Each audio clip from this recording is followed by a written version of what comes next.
'n Daaglikse oordeenking saam met my, Rinus van Sandwyk van Sion in Parys, dag 126 van ons reeks deur die Nuwe Testament. Vanmôre se tema: sprakeloos. Paulus praat met ons in Romeine 8 vers 31 en hy skryf hier die volgende wonderlike waarheid: wat sal ons dan van al hierdie wonderlike dinge sê? As God aan ons kant is, wie kan ooit teen ons wees? In die lig van die feit dat daar geen veroordeling is vir diegene wat in Christus Jesus is nie, in die lig van die feit dat alles ten goeie meewerk as gevolg van Christus, in die lig van die feit dat ons reeds vanuit God se perspektief verheerlik is Paulus sprakeloos. Toe Nathan vir Dawid sê dat, hoewel hy nie 'n tempel vir die Here sou kon bou nie, die Here sy koninklike lyn deur Dawid wou vestig, was Dawid verbaas.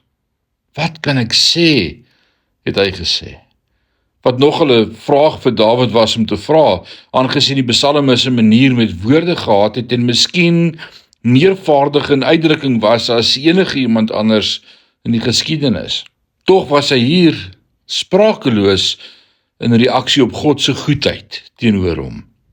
Voel jy ooit so?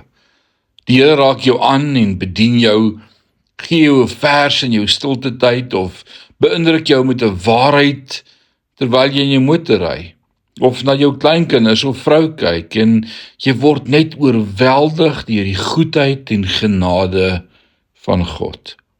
Ek glo dat lofprysing dikwels sy hoogtepunt bereik wanneer ons sprakeloos is, weggewaai deur sy genade en barmhartigheid.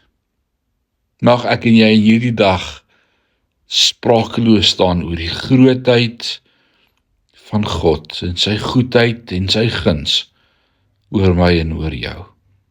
Die Here seën jou ryklik. Amen.